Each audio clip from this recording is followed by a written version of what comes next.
And welcome back, everybody, to another episode of Benched with Bubba, episode 754. Gonna update some spring training lineups for you as we have about a week left before the actual mainland opening day takes place. In order to help me do this, is our friend, as always, the lineup guru, the player lineup projection savant, the man that's got the number one pick in his main event this Sunday night. You can find him on Twitter at Mike_Kurland. Mike Kurland, how you doing, my friend?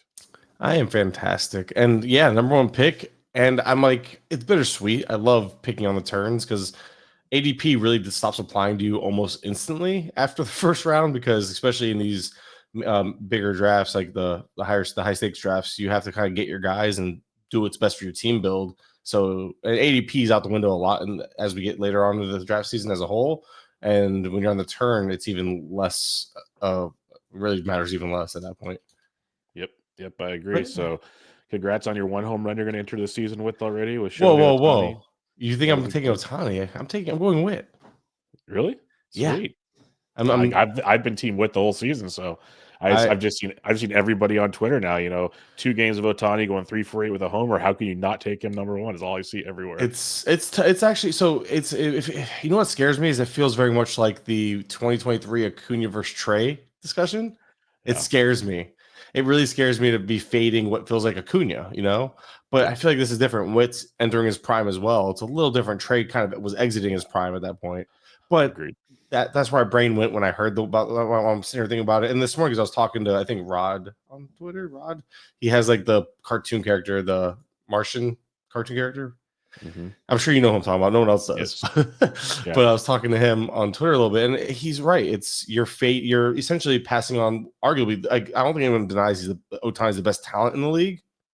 But I think the only difference maker is I think Witt steals a little more. That's it. I know Otani's going to hit for more home runs. So when you see Otani hit a home run, which was questionable, by the way, which I think we Yes. can all Warning agree, track power. I think warning track power is fair to say. that's all. It's the shoulder injury. Blame the shoulder. He just doesn't have it anymore. He's toast. No, but Otani. It's the thing is, yeah, he hit a home run. He's also probably gonna hit 40 more before the season's over. So that's this. If he stole a base, I might have honestly that would have been enough to change my opinion. Because last year in Japan, or where was it? I don't think it was Japan. It was Korea last year. Korea, I think. Yeah.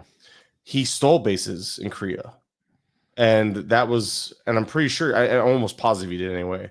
And that Well, was kind of they've already said he's not going to steal as much this year. and so for me, that's the only difference. Like I look at these guys very similarly personally, and I want the guy because I find myself it's easier to grab power in the middle rounds, and stolen bases, everyone else is chasing along with you. So it gets a little more difficult as the draft goes on to keep up with the stolen base production as long as so I think a few less home runs early on, getting those stolen bases for me, I prioritize, and that's again the tiebreaker. But if I saw Otani steal a base, I probably would change my mind and probably would have gone to Otani, just because like they say he's slowing down, but yet he steals bases. That would be like, yeah, I don't know if I'm buying the slow down on the base pass. But without a stolen base in this series, I know it's a super small sample, but I'm trying to nitpick the best I can because it's the first overall pick, and you want to get that right. And I feel like And Otani is that's definitely safer. Well, that's something I was going to say is like we're literally nitpicking. Like in reality, I'm not going to argue with someone if they take Otani. That's fine. Like I get it. Is that kind of generational talent. I'm with you on Witt for a lot of the reasons you mentioned. And the only other thing that I'm more concerned with is as they keep trying to bring Otani back to pitch, I think it just screws with his hitting more. That's just me personally. I could be overthinking it again, trying to find whatever flaw I can in this argument. But if someone wants Otani, go take Otani. I'm not going to argue with them at all. I'm just Team Witt. Sounds like you're Team Witt, which is a great. Like Bloomfield's Team Otani. So I'm like nervous. we go. I'm not confident at all. There's a point where it's like it's great to have the first or second pick because you're leaving with one of them at the same time. You're Mhm. like, just give me like pick 8, so I don't have to worry about that decision type Well, thing, and and that's move on. why my KDS was a 1-2 because I was like, I'll take whichever one. Honestly, I almost put two first. So I'm like, no, just don't play that game. Get your guy. And obviously, like I said, I've been Team Wit, so I'm just gonna get my guy. I'm not gonna fade my gut at this point in the season. Like, why would you do that? Like, you stick to your guns. You don't need to get cute at this point in the offseason. But after that, I didn't want 3, 4. I think my next KDS pick was 5 or 6. Like in order was like 1, 2, 5, or 6 because I was fine with like skipping the other guys right there after those two because at that point I feel like it gets to a big glob of like really good talent. So yeah, it's really, but that's the thing. Those two stand out to me, and I really am afraid. You never want to pick the Trey Turner side of these historical, like the potential for like crazy seasons, and picking the wrong one is like so upsetting. It's like real life. You look at somebody's like NBA drafts where they take Yeah, and then it's just it skews the whole situation. So I get it, I get it. I I'm can't wait to scared. see how it goes. I can't wait to see how it goes. You'll be starting your draft. I'll be getting ready to board a plane in Vegas like an hour later. I'll be an hour into your draft. I'll be getting on a plane to come. So I'll be texting you when I land to see how things are going because you'll still be drafting. And I'm And sure I'll have plenty of curse words waiting for you, queued up, ready for yeah, send. yeah, we'll chat about it sometime next week, like I told you before Right. off air. Like Monday might be Yeah. tough for me, but No, a little later in the week we might chat for I'm off. sure. I'm off all of next week. I purposely set it up that way so I could watch opening day and enjoy some baseball. And got my oldest son coming into town, so Perfect, yeah. perfect. All right, let's talk spring training lineups. It's funny, like since I talked with you on the show, and I've kind of always done it, but really started getting honed in more when we talked a couple weeks ago. Like every time I see a lineup pop up on my Twitter feed, even before you quote tweet it with your thoughts, usually I'm like, okay, this makes sense here. Like I'm starting to do the brainiac things like you're doing with it, and Uh-huh. I get excited when I see something. It's like, okay, this might be it. This could be it. But let's talk about some that may be it or things to take away here. So, like usual, we'll go team by team. Before we get there, please plug your lineup tracker because every time I log in, even right now, there's at least 10 people in here checking stuff out. Like it's a Yeah. popular sheet these days. And yeah, I do appreciate it. Yeah, it's just is what it is. It's on my profile on X or Twitter. Um, Pinned to the top still for another week. I'm probably gonna stop it next Tuesday or Wednesday. Obviously, usually the last day of lineups rarely get anything worth. Last day or two, guys usually take off, get ready for the regular season. But entering the last draft weekend of the year, and right now we're covering every team, every lineup's on here. You can I make sure you guys can kind of go through and control F your way through the whole sheet so you can check yourself, double check things. But the idea here is to try to identify trends, identify playing time, position battles, stuff, and we're going to touch on some of the things I've stood up. If you want to catch on the original thoughts, which kind of like outlined everything over like 2 hours, was last episode. Today's gonna be more abbreviated, I promise, as we go through and update things, basically like what's changed since. So if you hear like, so if you feel like we're skipping on stuff, last episode would be a great place to start. The one that you had me on, that way people can see what's changed. But for the most part, that's what we're gonna do today. But yeah, player trends, any relevant injury news. Now it is focused on hitters. There's like 1,000 hitters on the sheet, and I think I've captured just about everything this year. But playing time stuff, lineup stuff. Those are my notes. Injury information, I copy paste, put them in the notes section, update the recent dates so people can search by date, see the most relevant information. But you can go by team, by date. There's a search function for those who want to download the sheet. Like this Friday might be a good time to download it because at that point, entering your final drafts, how much more information you're really going to get from a Saturday or Sunday lineup? Very minimal.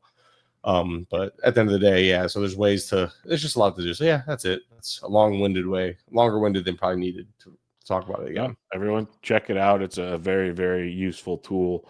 As mentioned, let's start it off. It goes in alphabetical order with the Arizona Diamondbacks, a team that last time we checked in, we kind of have an idea of where things are going, where the platoon situations are going. But as the spring training has gone on, Mike, what's kind of shaken out, I guess, is the best way. Because if anything, I guess it's lineup positioning that is the most interesting here.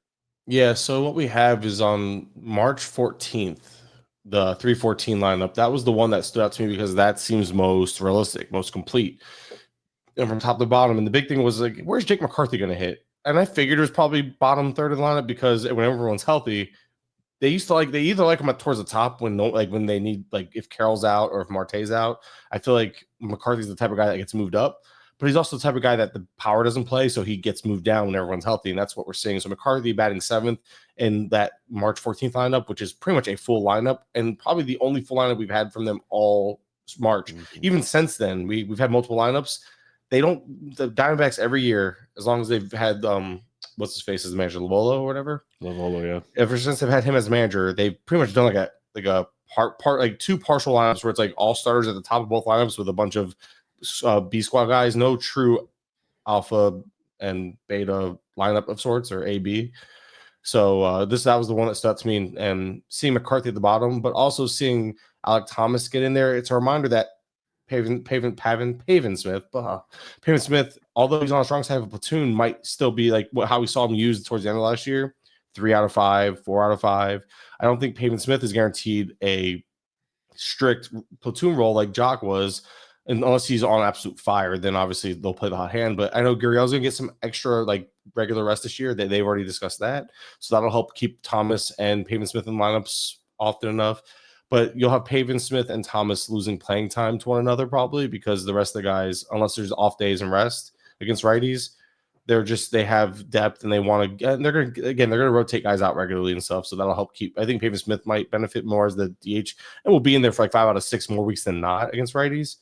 But I feel like Pavin Smith's one of those guys where it's like, I was a big Pavin Smith guy. I've cooled on that because he's already strict platoon. On top of being strict platoon, we can see Smith lose some playing time because of Alec Thomas's needing to get in there and stuff like that. So just something that that was worth keeping an eye on for deeper formats and stuff. But the McCarthy batting 7th obviously limits the potential for counting stats. He should run plenty and all that, do his thing, batting average. But without injury, I don't know if we see McCarthy fully hitting on that potential that we know is there. But he with that batting 7th or lower in that lineup is just tough.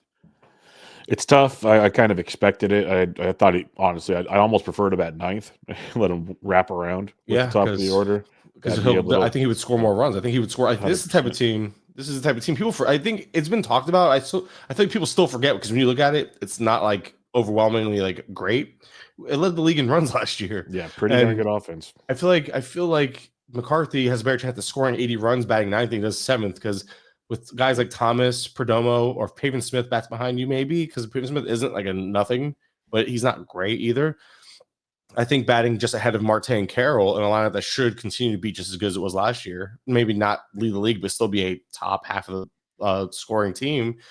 I feel like that would have been a better spot for run production. But at the end of the day, there's some give and take here. I mean, I'm sure projections probably hit on those pretty good with him in terms of like the counting stats because batting 7th is just a tough spot. He should run plenty though. So yeah, you know what you're getting out of him. I know we're supposed to be making this quick so we can move on, but that was just the one thing. That lineup on March 14th was worth keeping an eye on. I've been watching it since, and ever since then we haven't really seen a full lineup exactly like that again.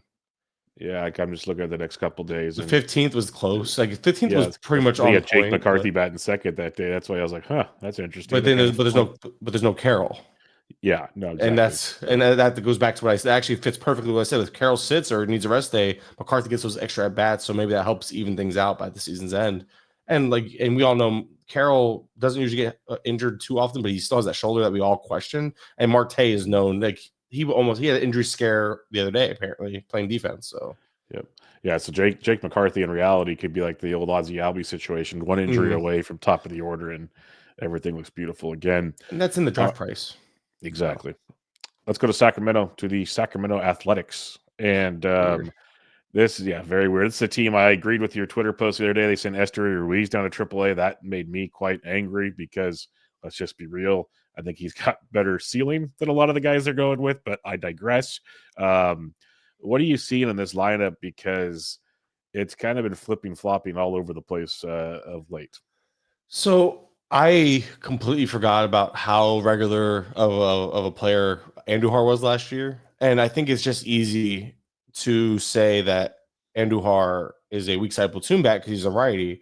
But yeah, Rob, I was talking to Rob D, Deadpool hitter offline, and we had a good conversation. He's like, and he reminded me of that. And I'm like, yeah, obviously good kudos to him pointing out it, but he's been high on Andujar is like a weird sentence to say, but he's been like, high. He's like got plenty of DC shares. It's just Andujar's boring for many people. That's what it is. Yeah, but it's also a guy that could be almost an everyday guy because you have Seth Brown there, who's like the only lefty who's a consideration for like that strong side platoon. But the team's come out and said, yeah, Seth Brown's gonna be a bench player for them. Like I was like, oh, that's weird. And it didn't. And when they said that, this was like 2 weeks ago, it didn't click to me that like, oh, a bench player could just mean Andujar is the regular guy, and then Seth Brown's going to play 3 games a week, roughly, give or take, rest days, whatever. And so Andujar could be in for a larger role than expected. And when you look at some of the lineups throughout spring, and you look at like where Andujar's hitting and what lineups he's in, it was kind of there. Like if you just look at all the lineups he was in, I'd say going back to there's been a couple recently. 312. He's batting fifth with a lineup full of regulars. Batting fifth again, 310 with a lineup full of regulars. The top half of regulars anyway. But the three again back to March 14th because March 14th is loaded with regular lineups. It's against a lefty, so it's not fair because I think this lineup against a lefty would play because you have Urias, Andujar. I think Urias is gonna be a weak side platoon guy. But Andujar has been in a bunch of lineups featuring regulars. Look, even as early as yesterday, the 317, or was that 2 days ago, Monday? I must have missed. I think I forgot to put a lineup in because I see lineup number 1. I forgot to put lineup number 2 in. But if you look at this lineup on 317, I gotta go back and fix that. He was batting second with what looks like pretty much the starting lineup of at least the top outside of Alexander. Yeah. Well, outside take away Alexander and everyone else is a starter day one. We're missing. Who are we missing though? That's where I have to go back and look. Like we're missing somebody. I feel like is Blade in there? Blade's in there. Langelier, Soderstrom, Geloff. Maybe it's just maybe because who's taking? I can't. This is great podcasting. Rooker. So Rooker would bat second, obviously. So you could probably plug Andujar 6 or 7 though in this lineup because usually Geloff bats lower or Schella bats a little lower. So you could easily plug Andujar. Bottom half of this lineup, get rid of Alexander, put Rooker second, and there's probably your starting lineup for the A's. So 317 lineup 1, which again I must have forgot lineup 2 if I put lineup 1 in there. I guess we just got to change the mindset that Andujar is going to get more run, which I'm like I get. He actually hit for pretty good average. It's a deep league thing. Yeah, that's 100%. There's nothing exciting about it. All right, let's go to the Atlanta Braves, a team that we know and healthy pretty much runs the same lineup out every single day. But anything to take away other than that? Because I think it's pretty simple once we get guys healthy. That's it. It's health. And as you mentioned, Ozzy Albies, kind of the only guy who's getting until we see Profar back in the lineup. He's been the guy. Albies has been, except for like one lineup, has been pretty much leading off in those full lineups. And then it follows, like you mentioned, it's cut and paste. And this is every year, every spring, every season. They change things up as needed if someone's running hot or cold. But usually usually in spring, the Braves show their hand right away. And Albies right now would be leading off entering the regular season if there's no Acuna or Profar. But the second Profar comes back, you'll have Albies jump back to the middle lineup. Harris bats 5th or 6th, and that's that. Yeah, so pretty simple stuff there. Nothing to elaborate on past that. Baltimore Orioles, this is another team that there's some players out with injuries. So we've seen Jackson Holiday playing short. Jorge Mateo's been back in the lineup, which has been great to see and kind of a little earlier than some expected. They still think Gunner's going to be back. I believe that when I see it type thing. That lineup they put out there on 318 is nice. I don't know if that's the one we're going to see. But that's a pretty good lineup. What are you seeing here? So Westberg leading off, I thought I projected Westberg, and I still project him batting top half of that lineup, probably top 3 against lefties. And that's what it was. That 318 lineup was against a lefty. So Westberg leading off without Henderson in. Not very surprising. And I can even see Henderson dropping versus lefties. We've seen that in the past too. So Westberg leading off or batting top 2 against a lefty wouldn't be a surprise.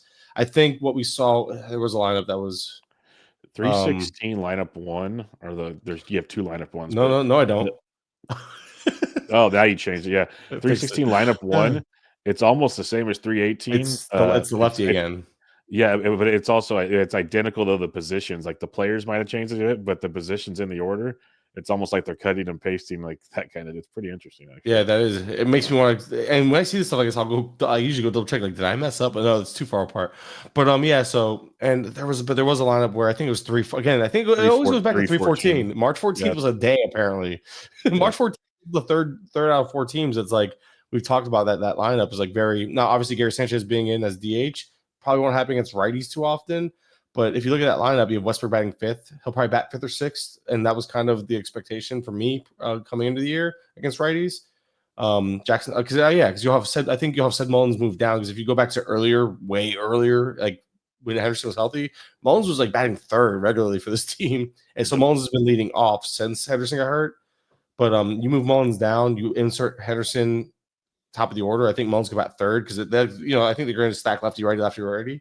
How long does Mullins stay top 4 in this lineup? It's hard to imagine him staying there too long, considering Kowser could easily jump on Westberg, et cetera, et cetera. So, but I think that March 14th lineup, if you put put what we just said, that's pretty much that top. I think the top 6 in that lineup, top 7 will look like O'Hearn will factor in somewhere. You can see Mountcastle fall as far as 8th versus righties, unfortunately, but I do think he plays most days, so there's that.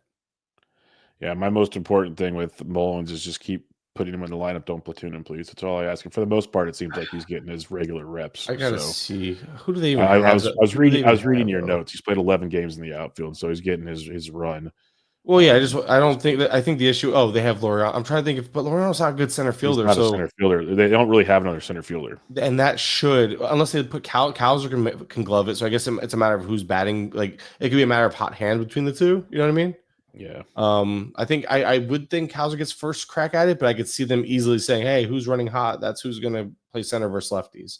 But yeah, because I don't think they want to put Loriano in center. No, you I do can't not want imagine. to put Loriano in He used to center. be. Remember that arm? He used to have the arm, man. He was just in general just He a was the stud. next Raul Mondesi at one point.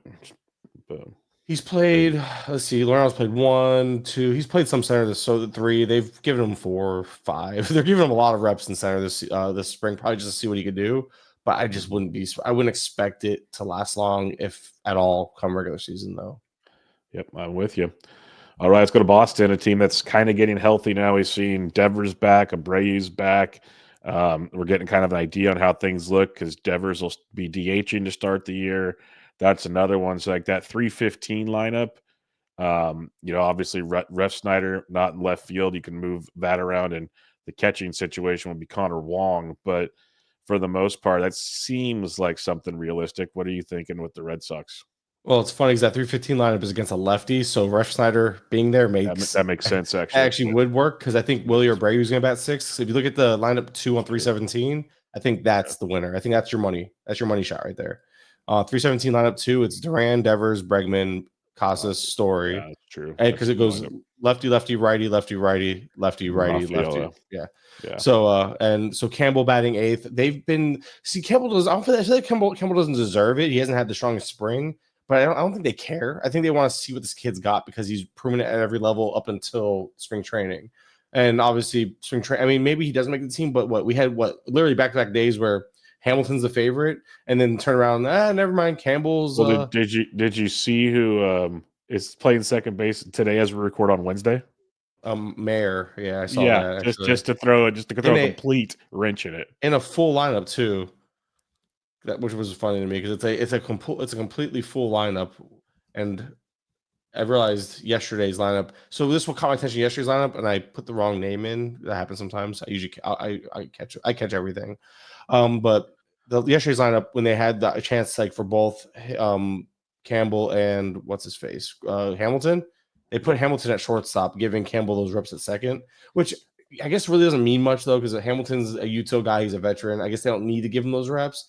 So, but usually stuff like that is what I look for when guys are fighting for a position battle, like who's in with the starters, and then obviously when they are in together, who gets the reps at the position that matters, and that kind of stood out to me that Campbell got that start over Hamilton in a game that where they could have easily given Hamilton that start. But I guess at the end of the day, I feel like I'm overthinking it on that one, so I'm not really reading that into that too much. But that does catch my attention. But yeah, so then like you said, Marcelo Mayer batting. But it seems like lineup is 317 on 319 today, but with Mayer at second base starting over everyone. The Boston, they're like the Orioles where they have so many options. But at least these guys, it doesn't feel like poor Mayo, like that guy. He's the type of guy that I could see him having an awful year in AAA because he's very much the I'm giving up hope vibe from him. Yeah, he's probably just like, you know what, they hate me, I suck, or it's like he's just gonna. Mm-hmm. It's like the old, it's that Snoopy character gif with the rain just coming down on him. Like I hate the world, basically. But how many times? So you've seen this and you've heard it, and prospect people will tell you that you're messing with the kid's confidence. It could lead to a really bad year. Well, that's why he doesn't feel I wanted. I talked about with the Dodgers. They have so many good prospects that never pan out because they never get to play because they get yo-yoed around. Trade them somewhere, let them get a new lease on life. Like watch Miguel Vargas actually have a good year finally. Like, I wouldn't be shocked by stuff like that. Gavin Lux, he a lot of these muscle guys, and all that. Yeah, a lot of these guys just getting away. See, it's funny though because Lux was the one guy they actually gave like a chance, which is weird. Yeah, kind of like they yo-yoed him for a few years. Yes, they gave him chances. Well, then the ACL tore the first year. They were going to give him a full year of run, then the ACL tore. Then they gave him a full year last year. but now it looks like he's gonna third base. Oh, we're about to get to them Yeah, soon. we're So gonna get to them in a second for sure. Let's go to the Chicago Cubs here on this one. We've seen two lineups in Japan. Not sure we have much to elaborate on there.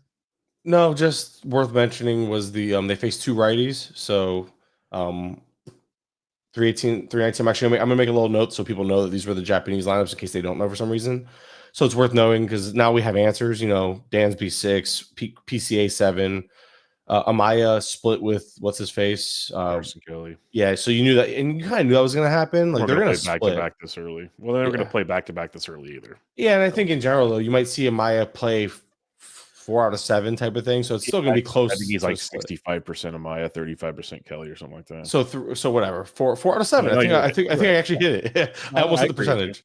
Which is for you want to see Amaya get more run, but these days catchers hardly do. And they went out and signed Carson Kelly. So either way, neither here nor there. I guess at the end of the day, that's the Matt Shaw started both games, got his first career hit today, scored a run from Yeah. first. The dude has wheels, so I think we'll see him run a little more as the season gets going. Birdie stole a couple bases. I You don't nailed think that's that gonna. one. Yeah, so that's, I guess, if you want to call that, I won't call that a victory lap as much as it's just like, hey, like most people probably noticed he's probably gonna. Like, most people knew going into Japan he was gonna start at second. All it did was take, but technically, maybe if you weren't paying attention, that's where monitoring these lineups. That's the type of thing you would catch on to. Like, oh, it could be Gage Workman, it could be Birdie, but Birdie was getting all those looks, those lineups leading into leaving, and I was like, well, it seems like John Birdie will get the first shot. He'll start at least 1 or 2, and he'll maybe pinch run. So I'm like, 2 stolen bases, it's gonna happen. And of course, he probably won't even start opening day because Horner will be back. So like, you're legitimately gonna have to we have to think fab for this weekend. And I obviously haven't drafted my main, but my 2 OCs, I'm like, I don't know how to treat a guy like this, like how to fab for him, and it's gonna be wild. You're gonna see stupid bids either direction. He wouldn't even get Yeah, added in some, I bet. yeah, he will get added because people will say, He "I want those should. two." People want those two He steals. I'm just like, should. But yeah, you want to bet, like, you want to bet I'm somehow the he guy that doesn't get won't. added? No, in an OC he won't. Yes, He an OC, should. like we know how dumb the OCs are, I just but want. I wonder what the high. You think we're gonna see highs like in the 50s and 60s? Like, I won't pay that for 2 stolen well, bases. that's But because I won't have any shares of him unless he goes for like $3 or $4. Probably, someone's like, you know what, the 2 steals are great, but I'm just that guy that I want the money. it's actually interesting because you have 2 stolen bases from him, a win from Knack, a save from Vezia, and a home run from Kike.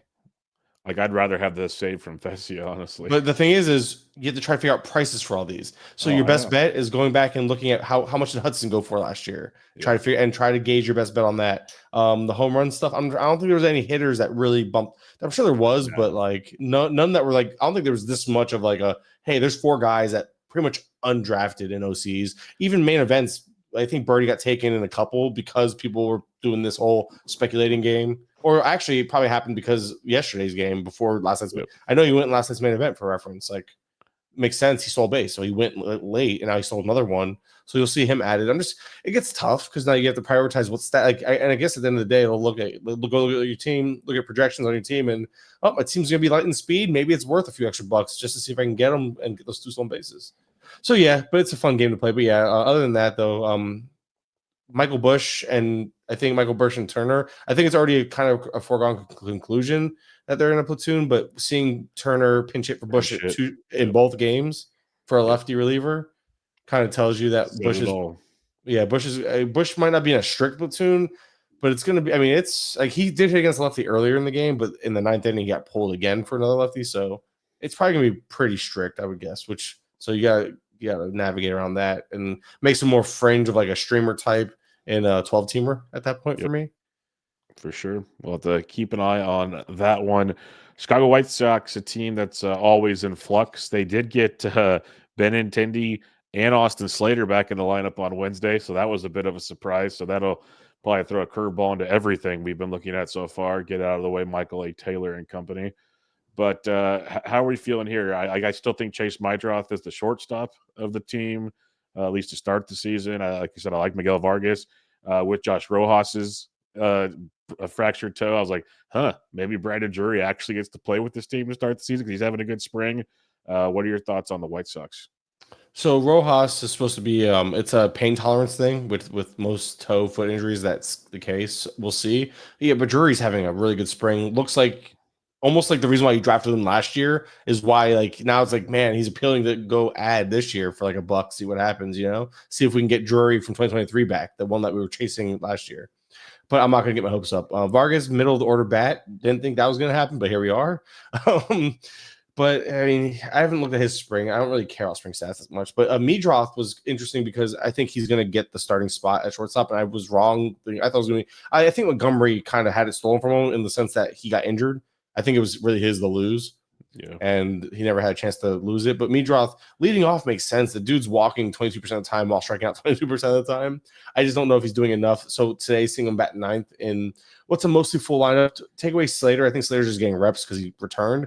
If you put Tauchman there, you can put Tauchman leading off like he has been up until recently, and Meadroth batting 9th as a second leadoff guy. That would make sense to me. But I do think it's Meadroth's spot, especially again when you see Meadroth in a lineup like this where Dice is going to catch some days with Corey Lee. Michael A. Taylor's going to start some days, but like maybe not every day. They have Jankowski. That's also a factor in the outfield. It's a mess. Well, because Jankowski being the lefty is worth mentioning. And do you remember that there was like a 2 or 3 week span? Was it 2 years ago or last year where he was just stealing bases with the Rangers? Yep, just stealing bases every year, hitting for average and stealing bases. And Michael A. Taylor won't hit for average, but he'll give you some stolen bases, a couple home runs. So it's one of those things where that's your 15-teamers, AL onlys. But Meadroth is probably the only thing that's worth mentioning that he could lead off. I have a hard time seeing it because he's had such a poor spring outside of walking. But maybe it's one of those things where he leads off against lefties because they don't have a true leadoff guy against lefties, and Meadroth being the righty and Tauchman not being a leadoff guy against lefties usually in the recent history. Maybe that's where they can flip-flop. But yeah, that's about it. I'd say Tauchman should still hit top of the order, especially with Benintendi back. Probably see Tauchman lead off until he loses it or until Meadroth forces their hand. But he just hasn't. Meadroth is walking a ton in spring and nothing else. Yeah, no, that makes sense to me. All right, Cincinnati Reds. We found out that CES should get the primary reps at first. Gavin Lux primary reps at third. He'll be in platoon with Candelario. Kind of giving us an idea on how things are going to flow there potentially. I'm scrolling through the lineups here. Nothing really stands out as a go-to lineup, maybe, unless you're. But what do you see in here with Cincinnati as they keep mixing and matching? It feels like maybe the 18th lineup, but it's not really. There was one I recently remember seeing that was pretty decent. Friedel McLean, the 15th, kind of the first like 6. That's why like a lot of their lineups, just the top 5 or 6 look good, and then they miss. There was one. The 11th, way back when. Yeah, but put Friedel leading off. Yeah, and the rest kind of falls into place. Well, there's no Stevenson now either, so there's that. But yeah, actually the 10th, right next to it, scoot over. Yeah, and if you maybe put Candelario down here around 8th, plug in Lux closer to 5-6. And you get kind of an idea of where this lineup's going to be. But the 10th and 11th, if you look at those two together, I think when everyone's healthy, that's kind of like most of the names in the right spots. McLean batting second, Ellie third. I think Hayes is primed to hit cleanup, and I was wrong. I thought he was going to be a weak side platoon guy, but I'm pretty sure Hayes is going to be a cleanup batter for this team. CES moving up to 5th against a lefty on the 14th makes a lot of sense. I think he's going to bat higher against lefties. And we see him batting as low as 7th or 8th, usually in fuller lineups against righties. And that also makes sense to me because of how they've treated him in the past. Oh, there it is, the March 8th lineup. It's way up there, but scroll up, you'll see it's like perfect. Yeah, it's like it's like the perfect line. It's against a lefty, but like if you take that against a righty, I think that's what you're going to see when everyone's healthy. March 8th, you have Friedel, McLean, Dela Cruz, Hayes, Lux batting 5th, which is nice for him. Stevenson, Fraley, CES, and they have Trevino on this one, but you could put Stevenson catching and fill in the DH with Candelario or whoever, or Steers. And if Steers is here, Steers will probably factor towards the middle, and maybe they'll put Fraley batting 9th for a second leadoff, stuff like that. Either way, though, I think March 8th, which is crazy that's the last time we saw like a really full lineup, like with everything from top to bottom, but that's probably your best. Go back and look at that lineup. That's your best idea, I think. Against it says it's a lefty they face, but I think that's a lineup against a righty, honestly. Yeah, no, they've done a lot of mixing and matching. They've had a lot of injuries, and I think we have an idea. Like we said, is most days the top 5 or 6 in the lineups, looking at the chart, seem pretty like Friedel, McLean, Ellie. Then you either got like a Lux or a Hayes, and you got your CES has moved up there as he's gotten going, and kind of gives you an idea of where most of that lineup's going to go, which checks out. All right, let's go to the Guardians here, who another team that it feels like we know when healthy is going to be the same, like 6 guys at the top of the lineup, and then they can mix and match the rest. What's standing out to you so far, besides the fact I really want Juan Brito to play second base? I just don't know if they're going to give it to him. Yeah, I don't know. So and if they do give it to him, maybe he's platooning with Arias because you have like the 317 lineup is a pretty full lineup, right? Yeah. But it's against a lefty, and when you look against lefties, you don't have you. I swear, if they DH Austin Hedges against lefties That'd be insane. That'd instead be of absolutely Manzardo, insane. but that's the thing. This team platoon Manzardo very strictly last year, and I know I get it. Well, on the But 15th versus a lefty, they had Manzardo in. and that's how it should be. And I would like to think Manzardo gets a shot against lefties, but you also see that in the 15th is actually another very full like lineup. John Kinsey should be the DH for lefties. Yeah, I don't know. Unless is he not making the team? Like I don't know what's going on. That's a rumor. That's a rumor, just because of the someone's got to go type thing. So if he doesn't, so if he makes a team, you're right. I knew I was forgetting a name. Jackenzie Noel would make a lot more sense in this lineup. But the 315 lineup against lefties, if you insert Noel right there where Manzardo is, I think that's your lefties. I think Arias and Noel should get lefties. And then you have, and I think it just happens. Noel happened to play the day before, and he played the day after. So maybe it's just the way it lined up. And then I don't know, but Brito's getting a lot of the run against righties, so I could see a Brito Arias platoon. But yeah, I really don't know. I don't know because I think Arias, last I looked, he was having a good spring, but wasn't Brito as well. And we're at the point now where we'll get our answer within the next week. Yep. Arias, he's slowed down. I'm not surprised. He sucks. I get really frustrated when I'm trying to figure this out, and the team hasn't been very direct. Some teams are more open than others. Brito's hitting for a lot of power. Yeah. Brito's hitting for a ton of power, but it's like all power. He's batting. He has a 91 BABIP, .091 with but he's only striking out 22% of the time. So, and when he makes contact, it's a home run. He has 4 home runs. So 4 out of 6 of his hits are home runs. So at the end of the day, though, I could see it should be. I think Brito will get the starting nod because they've shown like they know what they have with Arias, but I think it could be a platoon. Yeah, I don't. But I feel like no confidence with this team because last year, like the way they've always been with their team last few years, it's been a tough read. Yeah, very tough read. Like, we'll see how it pans out. Like I said, we'll know the top 5 or so, and then pick your poisons as the season goes along. Colorado Rockies, another team that I feel like we should have a pretty good idea who they got going out there right now as a whole. It feels like that lineup we saw in that's a long time ago. So let me scroll down a little farther because 227 actually looked legit for a second there. But like maybe like 316's lineup is a rough estimate. 318 wasn't too shabby either. They're kind of putting out they're showing their hand, it feels like, about this point in time. So what you have is, I think, a pretty solid top 5 to 6, right? I mean, right, 316 they had Farmer in there, but only because Estrada got hurt. That was so Estrada's been batting 6 most of spring.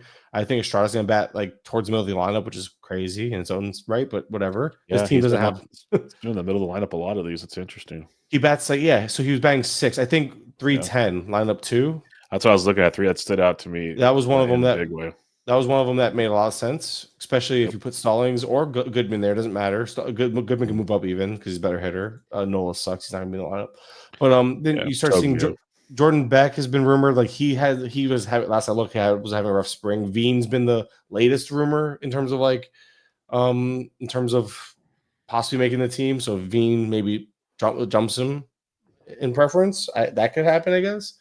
Or maybe they just do the right thing and let both of them play and not play this game with Hilliard. What a concept! What a concept! And I know they probably won't. Dude, Zach Veen has 7 stolen bases this spring. Talk about a guy that's not. Talk about a guy. Yeah, he undrafted. The second that if he makes the team, he's gonna be this year's Victor Scott, where like you'll see week 1, $100 to $150 bids easily because the speed's legit and you get to call Coors your home. And but the difference is he has prospect pedigree. Veen was a top pick, and I'm not saying he'll hit for much power, but the dude, if he still has 7 stolen bases, this team has made it like been vocal about wanting to steal more bases. Yeah, 2 homers, 7 steals, hitting 318. That's not a bad spring. And now let's be real. Obviously, it's against lesser competition more than likely, but what are you gonna do? Send him down to keep facing the same lesser competition? You're gonna send him back Agreed. down to he's doing what he's supposed to do against the players against the pitching he's seeing. So That's what if the he Rockies do. So probably I know, and I want to say I think Beck should make the team too, but Beck, like I said, I have to check how he's been doing. But he's hitting below 200, 2 homers too. So he's struggling. He's struggling a lot. and the strikeouts were up, right? The strikeouts were Yeah, rough. and They I had and I 30% right now. like Beck. Like I really want him to get his full run because he's also shown what he can do in the minors, and there ain't much left to show there. So like in theory, like you said, it should just be him and Veen should be coming up and playing the outfield, and that won't happen though. No, and that's why it's aggravating because Rockies are gonna Rocky here. I know we know this, and it's at least, but at least it seems like at least it does seem like at least one young guy's getting a shot. I just think it was the Beck train, and now maybe we should have shifted to Veen earlier. But it's hard to read them because they've always been very much like, all right, Beck will get a shot. It doesn't matter, like, but Veen being the guy with like zero any type of like he had like zero hype or zero anything. Even though he deserves a shot, this team's very much the team that's like, yeah, you know what, you deserve it, but you're going back down. We're gonna give Beck a shot anyway. When really, just find a way. How do you not get both of them in this lineup? But Doyle, I guess it's Like actually kind of tough. that 318 lineup with Doyle, Tovar, McCann, Bryant, Toglia, Goodman, Veen. If you put Estrada for Farmer and put Beck in for Hilliard, then you can move it around a little bit. But that's actually not a bad lineup. No, but then you have Bryant who's going to DH. Bryant For kind like of a ruins. month at most. So Well, yeah, but while he's healthy, he kind of ruins things because when you look, as long as Nolan Jones is healthy and Bryant's healthy, there's no spot for both of them, unfortunately. yeah. And that's where things get kind of tricky. I'm like, I had to be missing something. And I was like, yeah, that's what it is. Bryant's health. Yeah. And it's there for now. So as long as he's healthy, he's playing, and you know that, which kind of clogs a spot. Yep. As much as I know you love him, so Yes, love him so much. Talking about guys who get love. Detroit Tigers on this one. We know Parker Meadows is out. We know Veerling is out. Winfield Perez has returned, which will lock in a spot in the lineup. Torkelson's starting to crush baseballs and is making a case to play regularly once again. Again, it's spring training, grain of salt. What are you seeing with the Detroit Tigers? So the team actually came out and said that Torque might actually open up as the regular DH. They sent down Jace Young, which was a kind of surprise Yeah. because they don't really have much of like a third base option. But we've seen like I think two of the last three out of the last four lineups with Baez, something like that. Baez has been playing more third base, and Sweeney's supposed to be starting at shortstop. So we could see Baez play third base more than expected, maybe. And then you have Sweeney playing shortstop and Baez gaining third base shortstop. Because initially it was supposed to be a Sweeney Baez platoon. And maybe that's still the case. Maybe Baez doesn't play regularly against righties type of thing. But when he does, maybe he plays third base instead of shortstop. So that'd be interesting to see too. But McKinstry would be the biggest gainer probably because they don't he's a lefty and they seem to love the guy. And he's not a bad utility player, but fantasy wise, he'll be relevant for a week here and there, and he'll be streamable. It'll be fun. It'll be fun and frustrating at the same time. But in terms of like a leadoff hitter today, I think the one today's lineup was Glaber, and I think Glaber makes the most sense considering what they have right now. But you've seen a lot of Justin Henry Malloy leading off. I don't know how to say Jemai Jones. I think it is. Yeah, Jamal. It's not a name you see out loud often. And like so, but like you see today against a righty, it's Torres, Green, Torque, Carpenter. Like I feel like that type of order because it's lefty, righty, lefty, righty, lefty. I feel like that type of thing can stick. Colt Keith hasn't been given a single shot at the top, which is weird. I thought we'd see more Keith against righties and then maybe Glaber against lefties. But Glaber's been getting the most run against righties among the regulars, and you've seen them just mixing other people. Maybe they want to see what Jones can do against lefties, and because it's only been lefties where you've seen Jones really lead off, and then Justin Henry Malloy also leading off. And this is against lefties with Glaber in the lineup, so it's weird that they would want to platoon like they would want to put Glaber leading off against righties. Just I'm sure they'll probably just let him lead off like to start out. Who else do they really have that they can count on? But yeah, it's tough. We know this team's going to mix and match all season. That's what they did all Yes, last they year, do. and it's going to be frustrating at times. It's going to be a streaming team. But Feels like if you look at today's lineup, I think that could be your opening day lineup. It's Torres leading off. Green. This is against a righty. Green batting second. Torque third. Which I'd be surprised if Torque batted third. But if they want to do lefty righty, that would put Torque third, Carpenter fourth, and Colt Keith fifth. Which I feel like they should flip. I feel like they should flip Carpenter and Torque. Whatever. Either way, you have your idea. Then Baez batting sixth. Sweeney seventh. Rogers eight. 9 would be somebody else. So I don't know. It wouldn't be Kreeler might make the team, but I think Winslow Perez could bat 9 type of thing. Yeah, that's actually a legit lineup for them. So Yeah. something to So build off of for sure. although Perez, it's weird because when you look at Perez, he bats higher in the lineup usually, but He was leading off a lot last year when he played. yeah, and then and in spring too, he's leading off a ton. So maybe he would move. I'm just trying to think where would he go in this line. When we look at this full lineup, would they really force him at the top of the lineup and move everyone down one? Maybe. I don't think so. That might be the only thing if they try. Well, and his splits, he's even as a switch hitter, Perez stood out a lot more against righties. Against lefties, Yes, his OPS was like 500 and something. It was awful. So I don't think he'll get much run against lefties, which is why I think Kreeler can make the team as a. So really, so if you look at this lineup today, the 319 lineup, which will be posted on the sheet later, I think this is the lineup that I'm gonna go off of and watch and see if they put the same lineup out with Perez and where Perez hits in it, and that'll give us an idea. But I think Kreeler can make this team and be a weak side platoon partner. Him or Jemai Jones can make this team and be that weak side platoon partner for Perez. They're gonna need somebody in the outfield with all the injuries. So yeah. Well, and Green, they're talking about how Green shouldn't be playing too much center because of his injury history. Like they don't want to put him in there too often. That too. And with Torque, there's only one outfield spot, folks. So that is a problem as well. All right, Houston Astros. This feels like another team. Like, we're still the whole Altuve in the outfield, all those questions, whatever. But as a whole, I feel like we have an idea of where this lineup goes. Like, you're gonna have Altuve and Pena coming early, and then you have your Jordans and your Paredes and company in the middle. And then it just kind of mixes and matches from there. I guess it's just more so who plays what position. Does Cam Smith get a role? Does like DeCenzo's got a messed up jaw now, so who knows where he goes? There's those kind of questions. But as a whole, similar to a lot of these teams, the top half seems pretty locked in, and then you can mix and match some platoons later on. Yeah, I think Jake Myers would get a shot over McCormick just because I think Myers plays a better center field, and they would probably prefer the defense in center. They've already pretty much said that DeBon's a starting second baseman, so I think that's no need to. Rogers is probably just a bench bat / weak side platoon guy, can play second against lefties. So when it's really comes down to Cam Smith, and I'd be so surprised. Like as much as it's like a great story, it's fun, exciting. It's hard to imagine he breaks camp. You want him to play every day if he's coming up. Well, he would play every day if he's. I don't think they would call him up and not play him every day. I think the issue is that he has 5 games of experience. I mean, he was a college bat, but 5 games of experience at AA, paired with like if you look at his success rate, like if you look at his like that baseball reference number, baseball reference has the quality opponent. Yeah, I think his has been like AA, which is perfect. Where maybe you start him in AAA this year or something if you want, or put him back in AA, but also give him a chance to learn right field. I don't think he's played right field before. No, he's been a third, like, at least last year. I don't know what we did in college, but he's only played third base.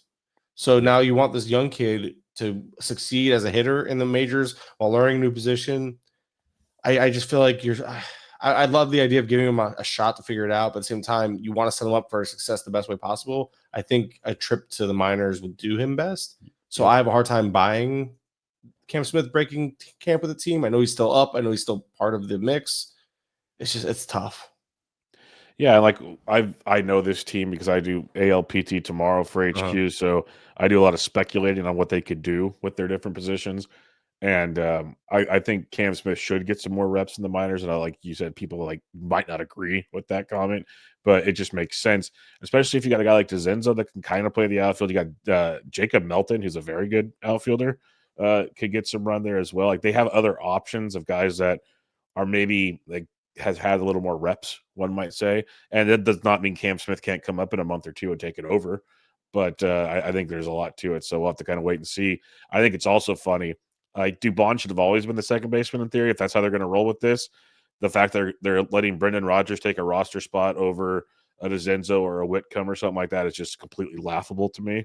But again, I'm not a general manager, so maybe it speaks to the fact that those guys make the team. They want them to have more like a more prominent want role. Them to play because it's like the next wave for them. Like we saw the Astros wave, 8, 9, 10 years ago. Those guys are all kind of gone or getting older. With Altuve, Bregman's gone, all those kind of guys. Like the DeCenzos, the Meltons, the Whitcombs, the Smiths. They're all like the next wave. So maybe they want all. You might be onto something there for sure. All right, Kansas City Royals. I guess I'm going to be on repeat where. Again, we know a lot of this lineup, but then there's still a handful of questionable, like corner outfield spots. How do they attack? Maybe is third base fully or how second base because you got Massey and all these guys. Like who how does it shake out? I guess so.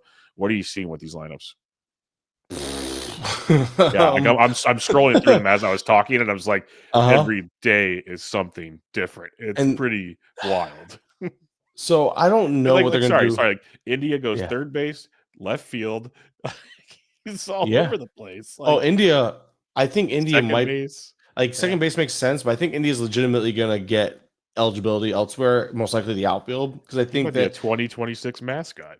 yeah, I don't know if he'll get third base, but because I think they want to keep what's his face Mikhail there Garcia. Garcia, but we also see a lot of Garcia in center field, which gives them options because against lefties, especially Garcia seems to move off of third base for Lofton or Cash, which is again weird. We'll see who makes the team, but I think because Kyle Isbell has been far from like good as a hitter, even though he's got the glove. So if Garcia can glove center, maybe we see Garcia gain outfield eligibility, play center against lefties, third base against righties, and then like India can play the outfield as needed, especially because they lack true like platoon partners for certain people.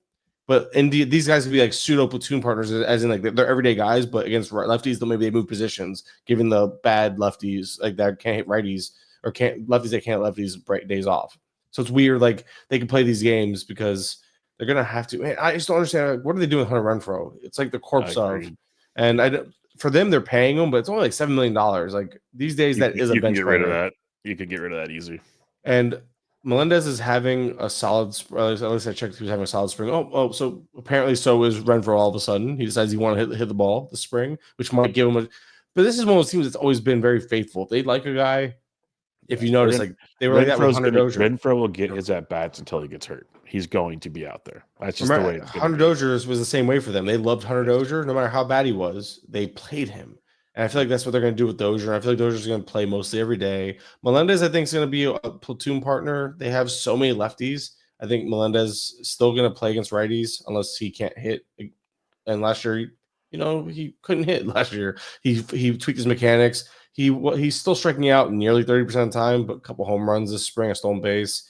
We'll see how that translates. Could be. I like him as a streamer type, but yeah, I think we're gonna have Indy at the top, Bobby Witt, Vinny P, Sal P in like your top four. Massey will factor in. Massey, Renfro, Melendez will factor in the back that middle 5 through 7, and then probably Garcia towards the bottom against righties and move. And we've seen usually against lefties they move him up. So Yeah.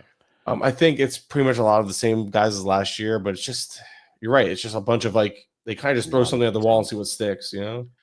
Yeah, it's been really interesting watching that because then like you didn't even mention Nick Prado, who they really want to make happen. Another lefty, by the way. Like they just have so many of those sitting around there. So I'm curious to see when they start making their cuts. They haven't made a bunch of them yet, like some other teams have, to see who kind of gets the short straw. What Joey they say. Weimer still a thing too. He could easily be a Yeah, weak side. He could easily be weak side because they have so platoon. many lefties, he fits in perfect. Like he's one of Yeah. the few righties. So But they also have yeah, Velasquez, Blanco. Like they have guys, Lofton. They have so many of the same types of guys. It's frustrating. It's kind of frustrating. It's hard. It's one of those teams that's like they have so many good pieces, but then all the crap is the same level of crap.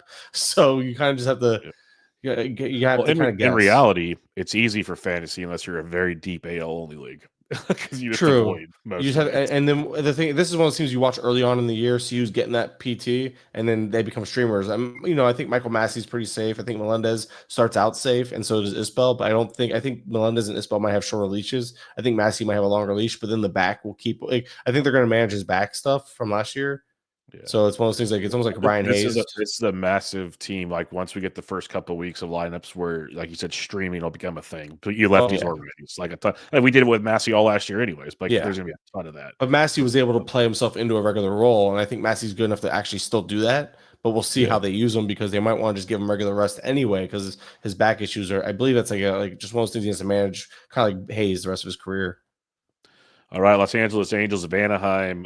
They obviously still have a lot of moving parts, but it seems the line that they put out today on March 19th looks pretty legit for opening day.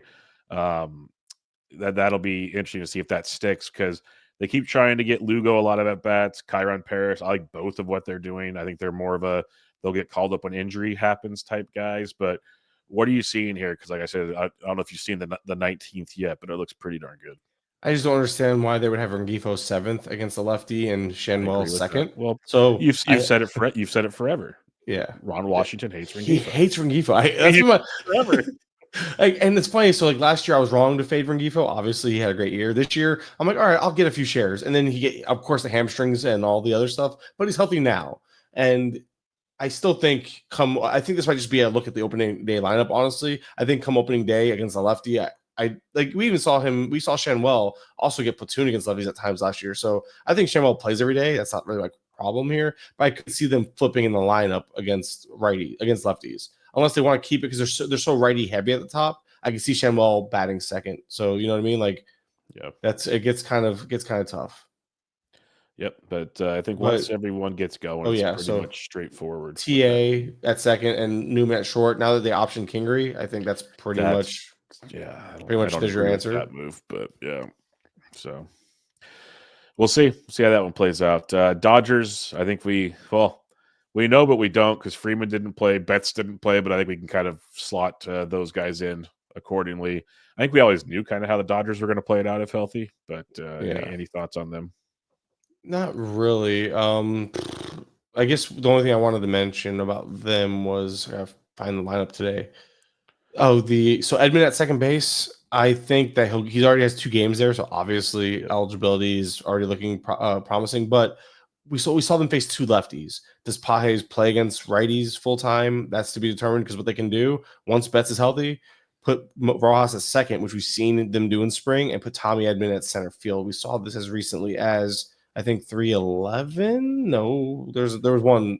It wasn't that recent, but it caught my attention. It was okay. So it was 3-8. Edmund wasn't in the lineup, but they put Rojas at second, and Paz was still in center field. But that's one of those things where they could easily put Edmund in center. So I think Edmund's going to stick to. Oh, it was 3-6. There it is. If you go look at 3-6, you see Edmund batting 8th with a full lineup in center field and Rojas at second base against a righty. So, like, that's the type of lineup. If you look at that one, it was a very full lineup, and that's the type of thing that Pages can get kind of screwed out of some playing time against righties. I'm not saying he'd be a full-time platoon guy, but they value Rojas' defense and such that Edmund can easily slot into center, and then Pages is out of playing time against righties if that's the case. Yeah, we'll see. Because I feel like you want Rojas out there versus left-handed pitching too. So yeah, I think Rojas might have a larger role is kind of the problem. I think Rojas can be kind of an issue. I'm not saying that it's the right call, but I think Edmund plays a good center, and Rojas being good defensive and gives him a solid defense up the middle. I think they might maybe prefer that over Pages in center and Edmund at second. Some days, not every day. Maybe it depends who's pitching and all that good stuff. More ground ball focused pitcher, maybe they get Edmund. Maybe they put Rojas in the game over Pages in center. Stuff like that. I just wouldn't be surprised. That makes sense. All right, let's go to the Miami Marlins, a team that, man, it's every time I look at their lineups, I'm like, what are we doing? Especially with Jesus Sanchez on the IL now. Like, it's brutal, my friend. Sorry for your fandom. What fandom? It's gone. It's dead. Yeah. What are we even doing here? Crying myself to sleep. It's bad, and there's no real reason to believe it's going to be any better, right? Like, it's not. And then they lost Jesus Sanchez to an oblique. He'll be back relatively early into the year, so there's that. But the team itself as a whole is just. I had a hard time figuring out this lineup. I do think Otto Lopez bats towards the bottom of the lineup. I think Stowers. I think Mervis is a fun name. I think he's going to get in there and play most days. Which, okay. I don't know. I wish I had a better idea. I think Stowers, they've been hitting Stowers towards the top of the lineup the last few lineups. But Conine might have a better shot at making the team playing regularly, with at least against righties with Sanchez out. Yeah. And it's gross. It's gross. Like 314, Liam, like 314 lineup. If you insert somebody else into the 2 spot, you have like Mervis batting 6th, 7th, Jonah Bride batting 6th, 7th, Griffin Conine, Dane Myers. Like if you put, I don't know, Kyle Stowers, Lopez 9th. Yeah, you put Lopez 9th or 8th or whatever. You put Stowers batting second, like we've seen him batting second and third the last 2 days. I don't think this team knows what it's going to do yet either, honestly. But I think Stowers. I guess so. If your big takeaways here, obviously Connor Norby's an everyday guy batting top 3 in this lineup. Edwards every day leading off, regardless. He legitimately, when he says he wants to steal 60, he stole 30 in like half a year. The dude he can. can. I think that's legit. But the problem is remember the year Stanton hit like 40 something or 50 home runs, had like 60, had like 80 or less. Like I think he hit 40 home runs with like 60 RBI, something Because no one's crazy. there.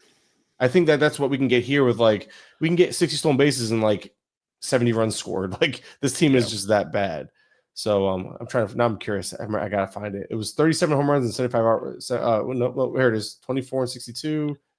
22 and 59. He's had a lot of those bad years in Miami, but there was one that I remember being really like, oh, it's no, like maybe being matter. the Giants. It's like when Posey hit like 20 something home runs and didn't do anything. It's bad teams just don't produce. That's stand. I'm just it brings back to being a Marlins fan. I remember the year it was. I think it might have been 2013 where he had 24 home runs in like a abbreviated season, but only 62 RBIs. It was just like, what the heck? How do you only have 3 times as many RBIs as home runs? Like the guy's just crushing the ball for Miami, and they couldn't score any runs. 22 home runs with 59 RBIs a couple years before that, his rookie year. Stanton just it was sad. 27 home runs and 74. Oh, there it is. 27 home runs, 67 RBIs. I knew it was something like 30 and 60. Yeah, that one. That's rough. And that's the type of team we have here. And I think that's why it just reminds me of like Xavier Edwards, but more of a stolen base guy and runs being like, that's what he'll give you in batting average, but he like the runs might still, even as a leadoff hitter, might still be less than optimal. It's aggravating. He's a very build specific player. I think he has his uses if you build for it properly. Yep, for sure. All right, let's go to the Milwaukee Brewers, a team that will platoon a couple positions, but for the most part, like we know, Terang's at second now. We know Ortiz is at short. Third base is still up for grabs. I'm hoping it's Caleb Durbin. Outfield's pretty much locked in. Obviously, the king is behind the dish. So, what are you looking at when you see this potential lineup for the Milwaukee Brew Crew? This team is just gonna be so small ball oriented. The back half of that lineup is just there's no power. Bryce Trang's your 6-hole hitter, more than likely, roughly give or take. Between him and like it depends on how they want to orient the lineup. If they want to do like righty, lefty, they have too many lefties. They have so many lefties. But yeah, I don't know, man. Mark Canna will factor in here and there. It's one of those things where Terang, hey, a lot of his value came from batting towards the top of the order, right? Like, so you're looking at a guy that might be similar to Xavier Edwards, but from the 6-hole or 7-hole in this team versus the top of the order. You need an injury for him to have relevance outside of stolen bases because he's stolen bases batting average, and that's really going to be it as long as he's batting in the bottom half of that lineup. I don't see a whole lot of. He's just not a power guy. I don't know, man. And third, like you said, it really does come down to Dunn versus Durbin. I understand that it's a lefty righty thing, but it's identical to last year. I don't know if I think we talked about it on the last episode where Durbin is pretty much what Ortiz was for them last year. They went out, got Durbin or got Ortiz in like a major, like their big deal when they traded Burns, and then they messed with his playing time until Ortiz ran with it. Durbin, I feel like could be the same guy where it's like he's playing semi-regularly, and if you're on time with the ad, it becomes a really solid ad for you in fantasy. But it's gonna be impossible to time because you don't know when this team's like, you know what, we've had enough with Dunn because they did this last year. But I hope that they just let Dunn let Durbin play, especially because they need some righty. It's such a heavy lefty heavy lineup. Mm-hmm. Very lefty heavy. So curious to see how the platoon takes place there. And Reese is going to get his at bats, but there's about 4 guys like between Jake Bowers, Mark Kana, and these like annoying like Sal Frelick's having a great spring. Really, like there's a bunch of options that they're trying to figure it all out. So we shall see. Minnesota Twins, another team we joked about them last year. They are team line change, so get ready for that once again. Oh, and stop me, Royce Lewis is hurt, so we got that going. Now does Miranda play third? He's played third in the last game. Brooks Lee played third the game before. Willie Castro could always go to third, and Brooks Lee go to second, or Edward Julian. Like there's a million moving parts here in Minnesota, which they do every single season, Mike. So what are we thinking when we look at a Minnesota lineup where we see Wallner leads off a ton, but obviously won't lead off every game? Well, I'm waiting. They were showing their hand. There was a couple lineups where they were just consistently showing like pretty much the same lineups. I think it was the 314 lineup one was like, and then the 315. Oh no, 313 maybe. It was 312. There it is. I think 312 and 314 lineup one. Same identical lineup. I think they figured out what they wanted. Now I think we still know what they want. They just have to figure out third base. Brooks Lee should probably get a shot, but they're going to do. I think they're going to do Twins things. I think it's going to be Castro moving around, Lee playing some of the games, Miranda playing some of the games. I think all this did was secure Lee and Miranda making the team instead of one getting sent down, because they've already talked about. They've already said that Julian looks like looks like he's getting a spot, and him being a lefty. Do they want to platoon that spot? Do they want to give Julian starts at second base, move Castro to third? But Julian's glove is awful. So there's a lot of, that's the thing though, they can move pieces around any given day, and I think all of them are going to play an annoying amount. I think Lee should get he's a dude. I think he should get a longer leash to be more of a regular, but I don't think there's any guarantees, unfortunately. Yep, I'm with you. And the lineup at reference was Wallner, Correa, Buxton, Larnach. Then we'll have the third base question: Castro, Jeffers, Ty France, unfortunately, and Harrison Bader. All right, New York Metropolitans. Obviously, Francisco Alvarez is going to be out for a bit, but other than that, Nemo's back. He's actually playing in the outfield the last couple, at least the one game, so that's a plus in the right direction. Jesse Winker actually left with a quad cramp the other day. What do you like in here when it comes to the Mets? Second base is open right now, so there are some options. Well, and the Mets have pretty much come out and said that it looks like it's going to be like a combination of the two rookies, Beatty and Acuna. So I thought Acuna, if he made the team, he was going to start. But I think Beatty's having the better spring, which we've seen that before. So but I do think Beatty's going to get the first crack, at least against strong side platoon. Acuna will factor in probably as a super util type. And that's kind of it. I think as long as what's his face is healthy, Nemo's going to bat like fifth or sixth in this lineup probably. And the second half of the lineup just gets kind of ugly. It's weird how nice Winker is going to surprisingly probably hit towards the middle of the lineup especially against righties as a lefty, and I think him and Marte will probably platoon at that DH spot. Yep. And that's kind of where we're at with this team. They've shown us a couple decent lineups. Like 315. No, not 315. I was like at 316. Like there's pieces there where they look right. You just got to move a couple things around. Like Starling Marte is not doing that, but there are some guys. 310 was the lineup that I remember. You plug in Winker into the DH. You can mess around with the outfield. Nemo in left field. Yep. Winker at DH on the 310 lineup, and then obviously second base will be Beatty, and that's kind of what's going to look like now. Yeah, Turns now. Yeah, Lindor, Soto, Alonso, Winker, Vientos. But it'll be actually Lindor, Soto, Alonso, Nemo, Vientos, Winker. Let's just say Beatty, Torrens, and Siri. That actually, looks pretty darn good. That's probably what you should expect. So that's the Mets. Pretty cut and dry for them too. All right, New York Yankees, another team that I think we have an idea. Goldie, should be fine with the back. You got DH situation with Giancarlo out. Seems like Ben Rice is going to get some more love there. Ben Rice actually getting a decent amount of run at catcher this spring, more than I expected. But Austin Wells is obviously the dude there. I see you have highlighted 316. Is that what we're looking at? At least the top six there.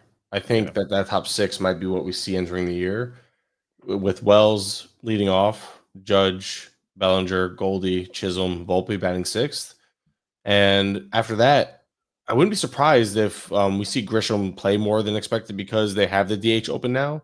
So I think Ben Rice will get some run. I think that's why he's catching more, because I think they will probably at this point keep Ben Rice as the backup catcher / DH / first baseman. That way he's like a utility. He's more useful for them.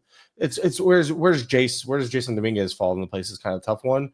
And you see the 318 lineup, he batted fifth. So maybe this will suggest you get, but who are we missing on that lineup? We're missing Goldie. So if you insert Goldie, Dominguez batting sixth, and then Volpe batting seventh, which was where Volpe pretty much batted last year. Yeah, that actually lineup makes sense. So I think the 318 lineup, the top five, insert Goldie, or top six, insert Goldie, and you push down probably Jazz, Dominguez, Volpe, and put Goldie batting third or fourth. And I think you have your top seven with the DH and third base being a question. You'll have Oswaldo. What's his face? Oswald Peraza and Oswaldo Cabrera. Yeah. Cabrera, that one. Yeah. Peraza, I always mess them up. So I think Cabrera or Peraza are going to get, obviously one of them will probably get the third base spot, or maybe they'll platoon it. Who knows? You have Trent Grisham, who's having a good spring, who will definitely factor in plenty, because they're going to want to give guys days off regularly in the outfield anyway. Mm-hmm. So I don't know how big of a role Ben Rice is going to have. I think he will be like your opening day DH, and maybe he'll play 4 out of 5 or 4 out of 6 because he'll be able to catch for Wells when he needs days off. But do they want 2 left? They platooned Wells last year, and Rice being a backup. Who's their backup catcher though? JC Escara, whatever his name is. I think if Rice makes the team, Rice will be the backup catcher. He's got to be. So Yeah. there won't be a platoon then. Nah, they got to free up roster spots for everything else going on that team, would be my guess. And that's probably why you're seeing him get the run he's getting, all the catching run. That's why I say it makes sense because he can play first base, DH, and be a backup catcher. It all kind of flows. Yep. No, that's what he is essentially. Like it all makes sense in the grand scheme of things. A lefty masher who get it's kind of fun. It's a fun idea. Like if you're waiting on second catcher, take a shot on Ben Rice or Soderstrom and hope that and pray one of them lands enough early on to be one hits at least catcher. 240. You can work. Well, the thing is Ben Rice, even in deeper leagues, is still going so late that if he ends up getting catcher eligibility, him playing part-time is still going to be better than most of what you're going to get from a C2 if you wait honestly, or I have all my Stevenson shares. Like Rice is on the radar, folks. He's absolutely heavily on the radar. All right, the fighting Phillies, Philadelphia Phillies, is a team that year in and year out, they're kind of like the Braves, where we have the studs that are locked in, and then like they platoon an outfield position. It's kind of where most of it goes. Maybe Bryson Stott platoons again. We'll see there. But what are you seeing with the Philadelphia Phillies? Phillies are actually pretty cut and dry, I think, for the most part, which is nice. The 317 lineups, like the top 6 is pretty much it. Well, the thing was, and today's lineup was so if you look, here's the thing, it gets kind of weird because Trey Turner's been leading off like most of spring, but like the last 2 out of the last 3 lineups, today's lineup included, Turner's batting second again, and they've had Schwarber leading off again. So like, are they going back on what they said with how they've been talking about how Turner, and look, today's lineup is actually full. Like there's no questioning anything. They're all starters. It's Schwarber leading off, Turner second, Harper third, Bohm fourth, Kepler fifth against a righty, Romuto sixth, Castellanos seventh against a righty, which happened last year, and that's why I think we'll get as a tangent there. I'll get on in a second. Stott eighth and Marsh ninth.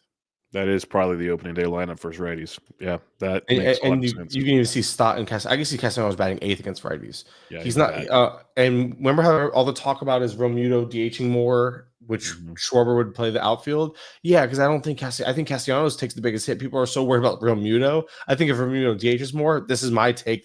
I don't think anyone else agrees with my opinion, but my opinion is that Romuto doesn't lose the at bats. Castellanos does. And I don't think anybody else feels that way. And that's been not out of question. That's been my take on it all draft season. Like I think Romuto's fine. I think Castellanos loses some of those at bats against righties more than Romuto does. I could be wrong, obviously, but that's fine. I'm not drafting. I have 0 Castellanos. Yeah, makes sense. We shall see. All right, Pittsburgh Pirates, a team that doesn't have a whole lot of fantasy value, but we'll play most of them because they're cheap as heck and they'll be streamed often. But streamed often because there'll be a lot of moving parts. It feels like, to me at least, when I look at this team outside of like the main 3 or 4 guys, there's a lot of what ifs. What's your thoughts of this Pittsburgh situation? It's another gross one, but not for the wrong reasons. Another team that's really solid, has really great pitching coming up, but they're not prioritizing. Like they're not going out and adding those must-have. It's like the Mariners almost. Like the pitching's getting there, the hitting's just not. They have some guys, but not enough. But you have obviously Pham leading off. I say 317 lineup 1 would be very close. Like just the way it lines up. Up until you get to Nick York, because I don't know, York's been getting run at first base, but Triolo's been getting it Triolo was getting it ever since Hayes got back. So, but Triolo's like their super youthful guy. They love that guy. I think he would play first against lefties if nothing else. But York's been getting run against at first base. But then you're hearing Billy Cook has a chance, and today there's a DJ Stewart's in the mix. So I think first base is the only thing that. But the problem is it's a short term thing, so it doesn't matter. They're gonna Horwitz will be back like end of April. So yeah. So I think it doesn't really matter who gets it. They're irrelevant for this discussion. But at the end of the day, I think the lineup 1 from 317, where you have Pham, Reynolds, O'Neill, Cruz. You can argue where Bart goes between 4 and 6, but McCutchen and Hayes, those are your 4, 5, 6 hitters probably. And then from there, who's going to be shortstop? I'm missing a name or two. Shortstop for Pittsburgh, IKF. And that's probably where he's going to bat. bat around 8th, 7th or 8th in the lineup. And then you have, I know I'm missing names. It's going to drive me crazy. And then you have Nick Gonzalez. Thank you. I couldn't think of it. Nick Gonzalez is the big name we're missing here. So Nick Gonzalez will bat between 6th and 7th, probably. That's why I'm saying him and Hayes will probably flip around right around there. And then you'll have whoever's playing first base at the bottom of the lineup. And then it's gross. So for sure, you can say Pham, Reynolds, Cruz, McCutchen, and Bart, some order in that top 5. And then from there, it's kind of like chaos. It's gross. IKF batting at the bottom lineup feels like a certainty though because he sucks. I refuse to. He just can't hit the ball. Yeah, I'm with you there. Put O'Neill Cruz back at short and put somebody good in the outfield. All right, San Diego Padres. Like we've talked about, like the Braves and the Phillies. Like the Padres are the same lineup every day. I'm looking at, as you're talking, 314, 316 lineup 1, 317, basically identical lineups, and I expect that to be pretty much what we see on opening day. Which RIP to Tirso Ornelas and his playing time apparently. Dude, the dude's good. I know. Good. He's so much better than Jason Hayward and freaking. It's Yuli Gurriel, really. Like, yeah. Well, he's having a decent spring. Weirdly. Yeah, but he's like 40 years old hitting AA pitching. He should. The Padres like boring. The Padres like boring, man. Yeah, but what they do. So last year, when I was like, I don't think Jackson Merrill's going to break camp because of his age, I was wrong. This year, I'm like, oh, if they did, like, look how aggressive they were the last 2 years with prospects. Tirso Ornelas is definitely breaking camp. I was wrong now. It's actually funny looking at their spring numbers. Tirso's numbers are slightly better, but almost identical to Yuli's. That's what's really bad about it. And it's just, I don't understand, like, this team that's been notably aggressive with their prospects. And the reason why I was off on before they were willing to commit to Merrill breaking camp, I wasn't buying it. Meanwhile, I was like, fine, this is now 2 years in a row. I can't fade the prospect that seems to make the most sense to make the team. And so I'm in, and then I get burned. Like, okay, so my process wasn't wrong to fade the, I don't understand. I don't know what to do when it comes to like trying to predict the playing time for this team, because the way they've treated prospects up until this year, apparently suddenly they want to be conservative with a guy, and I don't understand what Tirso Ornelas, like, why not for just to be in favor of the Gurriel and company. It seems stupid. Yeah, I'm with you. That's like the biggest. So I got nothing. But like you said, this lineup is pretty much set, honestly. Yeah, you know what it is. Just hopefully Tirso takes Yuli Gurriel's job at some point sooner than later. Seattle Mariners, we pretty much have an idea who they are, especially the last 2 days of lineups they put out there. That's versus lefty versus righty. Like, it feels like we have a little bit of a hint. And I wrote about Rowdy Tellez, who is getting a ton of playing time and having a big spring, which could make things interesting, at least as a bench role on that team. But where are you at on Seattle here? I'd be surprised if Rowdy wasn't even possibly. I'd say he's just starting first.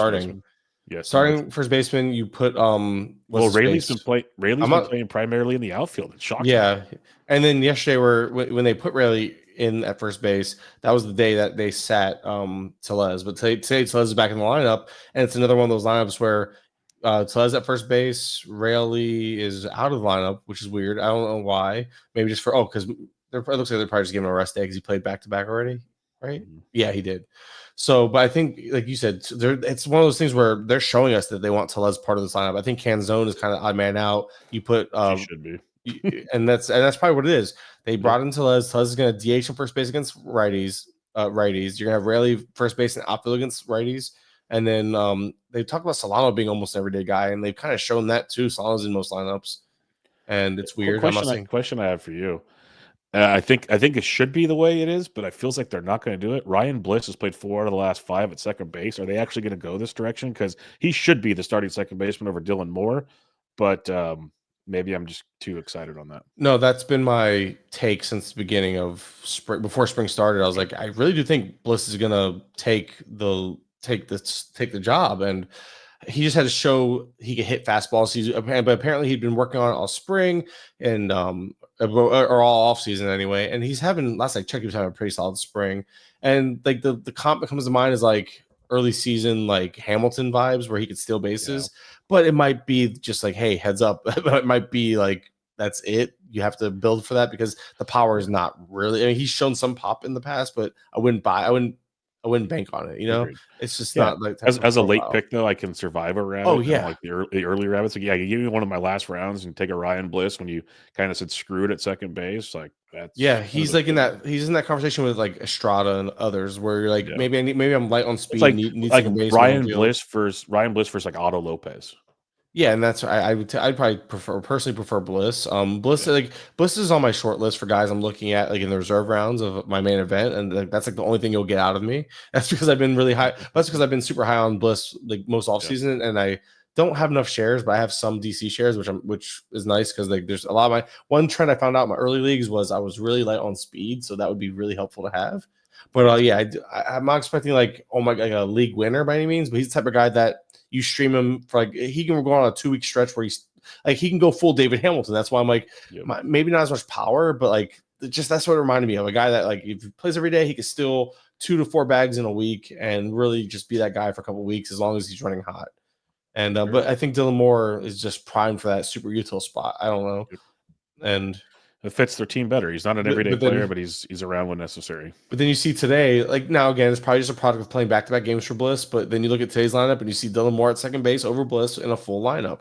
But that goes back to I don't think they're going to play anybody every day. I think it's going to be Dylan Moore will play 4 out of 6, Bliss will play 5 out of 6. Then next week, Bliss can play 4 out of 6 with Moore playing 5 out of 6. You know what I mean? I think Yep. that Moore is going to be bouncing. I think Moore's going to play plenty because he'll give what's his face days off at third base. He'll DH, he'll play second, he'll play. Let's I don't be know if he'll real. play outfield. Let's be real. How long is Jorge Polanco's knee stay healthy? Like, Exactly. So then next you know they're all playing, or yeah, all as in, more than and play. plus we've seen Dylan Moore for like 1,000 at bats at the major league He's not level. that good. He's No, just not that people good. people I don't know what people hold on to. Is it like the hard hit numbers and the barrel rates and stuff, which is fun to dream on, but if you can't hit a baseball, it doesn't matter.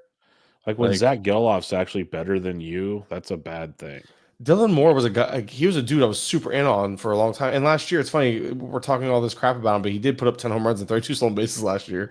But Oh yeah, he hit it's 201. serviceable. It's a toolsy profile. I think people get excited because he's toolsy. He hits the ball he hits the ball. And in the past, he's been very big on the barrel He's a rates and stuff. streaming matchup guy.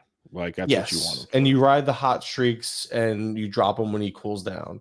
But yeah, it's I think people were dreaming on that, and he it's weird, man. For a guy who doesn't have a whole lot of swing and miss in terms of like swing strike rate and stuff, he just doesn't like. It's like a too passive approach. The guy that has like doesn't chase the ball at all. I don't know. It doesn't make sense why the strikeout rates. It must be a passivity thing with the strikeout rates. One of those types of guys. Because the Mhm. batting average, nothing about his profile screams bad batting average except for the outcome. And even in spring, you're looking at it, he's batting 88, not 288, not 188. He's batting 88. 0.88. Yeah, That point says it eighty all. eight, Says point it oh all, eight eight. folks. 3 stolen bases though. So again, it's a very toolsy profile. Good for him. All right, San Francisco Giants. This is a team that I feel like I know what the lineup's going to be, and it's not going to involve Jerry Encarnacion. I'm going to want to break things, even though he's getting a ton of reps. I just feel like they're going to screw this up because that's what they do. But what are you getting out of this? You're staring at it as like a non-biased opinion. No, and I was wrong to fade. I got this wrong too. I didn't think Flores would. I still don't think he's the everyday DH. I He know that. better not be. I do think that they want to.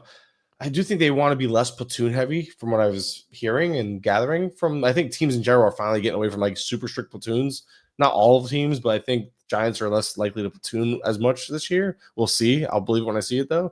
But Flores has just never been good as an everyday guy. Like he has his runs. We all stream them. It's fun. But you have Gerard Encarnacion, who's just I don't know. I feel like you want to see what he can offer you. And I feel like if Wilmer Flores is maybe the leash against righties won't be so long, but they're both going to play against lefties. Yep. With Lee out, I know the MRI came back clean, but I think Luis Matos might be the guy worth keeping an eye on because he could 100%. definitely. They're talking about Grant McCray making the team though, so if McCray makes the team, that can ruin Luis Matos's. Which wouldn't surprise you the way they've treated Matos No, over the that's year. like God. Matos, but That's another one of those. well, that was a report today. I think this morning that McCray's like Oh, eyeing an opening day lineup. they love McCray. He's got a power speed profile, but he's like Dylan Moore, can't hit the broadside of a barn. So they love Grant McCray, who he'll get his run this year, but Matos should be the team's fourth outfielder and be ready to play when Yastrzemski gets hurt. Well, I think they've already said like, hey, he's pretty much the weak side platoon / fourth outfielder, but you already have Lee injured. Why wouldn't you put the guy like Matos in center field? But if you want McCray, I guess that's what's Yeah. happening.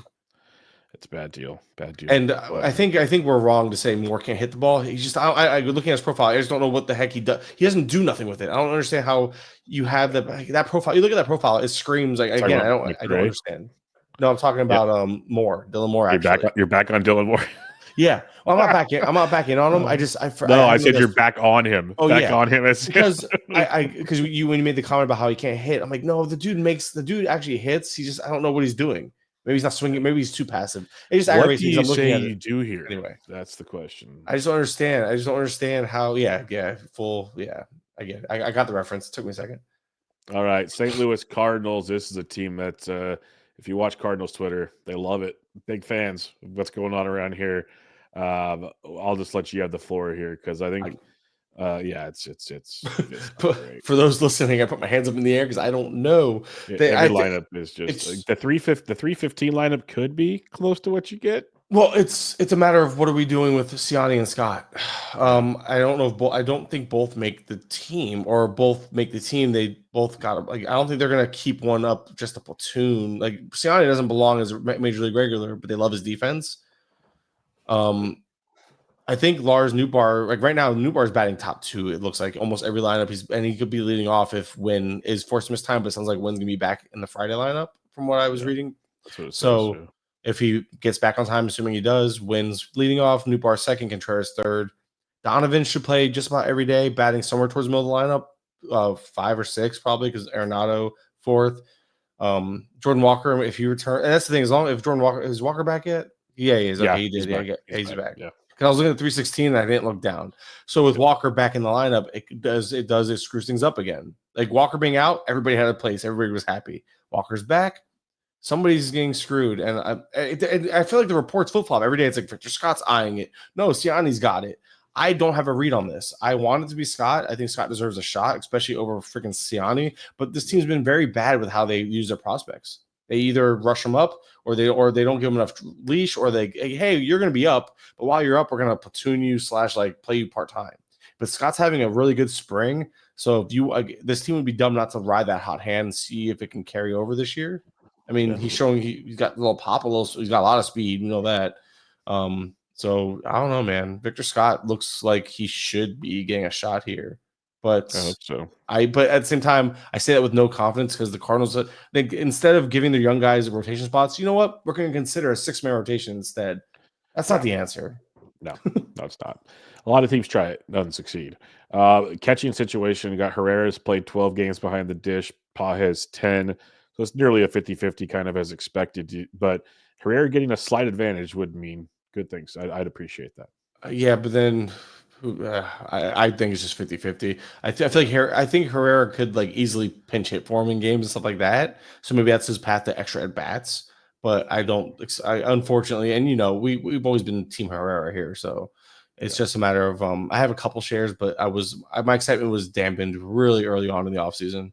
I think yours was too. I got my shares early. Got my shares early. I've kind of backed off a little bit since then because we kept hearing reports like from like even early in the offseason. Yeah, Pages is gonna. Is this one Pages too?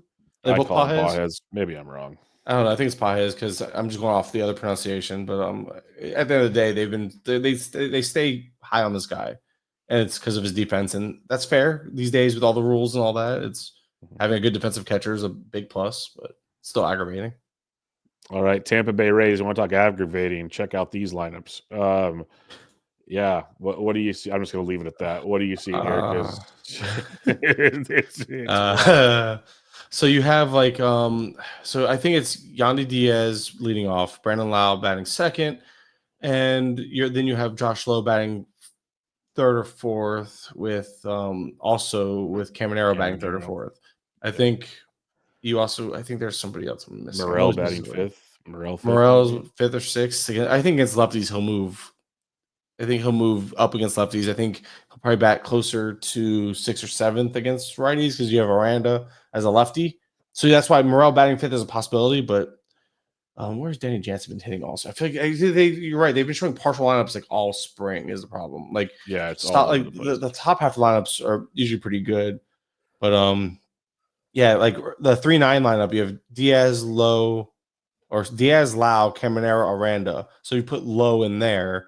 But then you have there's a few, and then Jansen bat. The reason why, oh wait, there's another one. No, you see, I'm Jansen's seeing like sixth Jansen. or seventh. I'm seeing Jansen bat 6 all the time. That's what I was trying to get at. I was like, I'm trying to find lineups with Jansen because I feel like maybe they want to get a starting catcher in with their starting lineup and get an idea of where they want to bat them, but it's not helpful. But I do think the top 4 are going to be some. It's going to be Yandy and Brandon Lau, top 2, period, and then you're going to have Josh Lowe and Caminero probably 3, 4. And then Morel could bat 5th or 7th because they'll want to do the whole. Well, no, if they have Caminero 4th, they probably want to get a lefty. So Aranda could bat 5th, Morel could bat 6th. Does that make sense? So Aranda could bat 5th or 6th, so he's in that mix. It's gross. It's not gross. It's aggravating, but I think it's it's hard to tell. Oh, you know, I do know DeLuca and probably Taylor Walls start, and those guys will bat. Those guys are probably gonna bat at the bottom of the lineup. Yeah, so really, the only question marks are 5 through 7, and it's going to be some order of Jansen, Aranda, and Morel probably. So it's really not as bad as we thought. I think it's just a matter of like let's trim the fat here, and we know who's starting, and they'll be somewhere in that part of the lineup for sure. Texas Rangers, this team should be rather cut and dry, loaded lineup. You're gonna like that 315 lineup looks pretty good for at least the top half of it. Even 314 lineup 2 looks pretty decent. 318, maybe Jake Berger batting 8th is a thing. Look at 318. That would make me cry. But look at 318. Look at it. Yeah, no, I see it. That is pretty much the full lineup. That is an opening day lineup, and that is. And today he's batting. Today Berger's batting 7th with everybody in except for Evan Carter. God damn it, Bruce Bochy. Well, it's the thing. It's like we all laughed at it, but hey. Well, the thing is, like, you look at the lineup. The lineup's loaded, so it kind of checks out. Like, I think I was surprised to see Young bat ahead of him. Switch Young and Burgers where I would head with that. I'm sitting happy. The only reason why I would have swapped them is because every year Young has always been the guy that's been the guy who's kind of got pushed down in favor of other people. Yeah, it just takes an injury for this all to change too. So I know, but it's just funny because Roster Resource won this one for sure. Because I don't think a single person I've heard on podcasts agree with that. No, and he's been on no. And that's been the one thing he nailed that because like I don't think anyone, including myself, I was very off of. I was like, there's no way. I thought Berger batted 6th, honestly, which doesn't sound like a big difference, but it's a big difference. But 8th, huge difference in run production. But we're seeing it even today's lineup. Young's batting ahead of him in today's lineup too, which again is missing Evan Carter and looks like they're missing somebody else. Wyatt Langford's out, and they still put Berger at 7 when they could have. And obviously the regular season they'd probably move Berger up, but maybe not. I don't know. It's weird. But I do think 318 is your opening day lineup at this point. Carter. So for those listening, Semien leading off, Seager, Langford, no surprise. Jock, good old Jock Jam batting cleanup, which we like. Garcia 5th, Young 6th, Evan Carter 7th, Berger 8th. And it makes me not like Carter as much because like I know Carter's stuck at the bottom, but what's the playing time going to look like against lefties with Tavares there? And if he's batting 7th, at best he's batting 9th against lefties. And he would need, obviously, he can hit his way up. I still like Carter. You got to temper expectations batting so low in the lineup without an injury, obviously. Yep. Be interesting to see how that goes. But Berger looks like he's locked in low, which is not great. Jakey. Toronto Blue Jays, another team where last time we talked, there was a lot of platooning potential, but then you look at like 317, or even 318, you got Bichette, Vladdy, Santander, you got the Varsho, Springer, Andres Jimenez, Kirk. That 318 lineup looks pretty solid. Yeah, they talked about. So there was a report that I guess Rodin is still very much in the mix. Yes, but I guess so. Whoever has Rodin played? Let me see if he's played any center. I see he played a lot of left this year. He's played some center. He's played once. Looks like twice. 16th. He played on the 16th. He played center field twice. Luke's has played more center field. I can see Luke's running with that spot. And let's also remember Loperfito's banged up, but he shouldn't be out for long type thing. Yeah. Either way, though, I think 318 with Bichette, Guerrero, Santander, Varsho. I thought Jimenez had an outside chance of hitting top of the order, which is still very possible if Bo gets hurt or sucks, but not as likely now, obviously. And 6 makes sense with everybody else full lineup. Because my big thing is I didn't think Springer was going to lead off this year, so that's the reason why I went with Jimenez. Because in my head, I'm like, okay, so Bo about second, it would be lefty, righty, lefty, righty, whatever. They could do that little switch hitter stuff all the way down. I just didn't. So I got part of it right. I was right about Springer not leading off, but I was wrong about Jimenez getting a shot. I'm okay with that either way. Yeah, and all I'll say is for a team that people were crying about earlier, that's not a bad It's just lineup, all things just an ugly considered. bottom two. And Yep. it's I wonder what Martinez got a look in a really full lineup on the 16th as at third Yeah. base. I think So he's dealing with the quad or something right yeah, now hip or too. something weird. Yeah, it was Yeah. something weird. I remember. So if Martinez can prove he can glove it good enough and hit, Yep. and like it's on him. I think Clement will start and play as much as he can handle. And if Martinez proves to be ready, I think Martinez can take the spot as long as I mean unless Clement's absolutely earning it. The glove is great. It's I always question the offense. He was a league average hitter, like, and that's rounding up when you look at his production.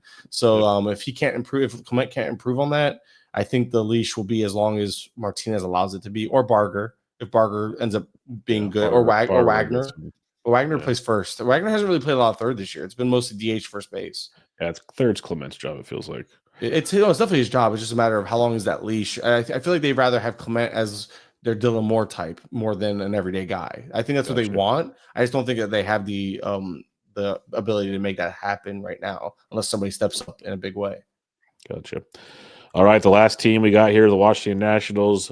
The March 17th lineup looks like exactly what I could see getting rolled out on opening day. Oh yeah, they've been very 2 open. seed. Yeah. The It was the 17th was also Yeah. I haven't looked That's at what I 19th. said. I'm 17th. guessing it's the same thing. Oh, 17th. I'm Yeah. guessing Tay is probably the same thing then. Oh wait, no, Tay doesn't have Tay didn't have what's his face at the top. Abrams. But yeah, March 17th, Abrams, Cruz, Wood, Bell, Lowe, Garcia, DeYoung, 7th. Like Ruiz, I wasn't sure where he was gonna bat, so seeing him 8th is kind of annoying, but I get it. Makes sense. I think Ruiz could easily hit higher in the lineup if Garcia struggles or if DeYoung eventually struggles like we expect.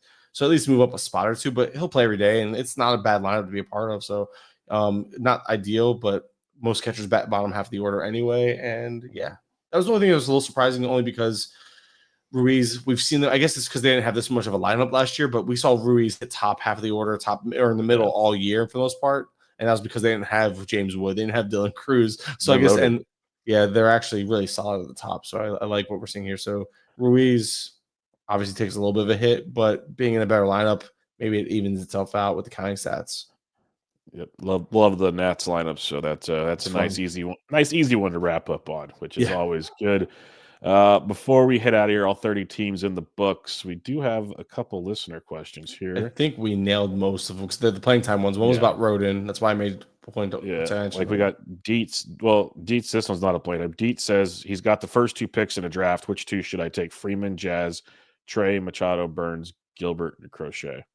That was a lot. I gotta go find that question. Yeah. That was a lot of names. You go ahead and answer while I pull it For up. me, the first 2 picks, I'm kind of actually concerned about Freeman. Weirdly enough, I would go with Trey and go with Crochet. Have some fun with that.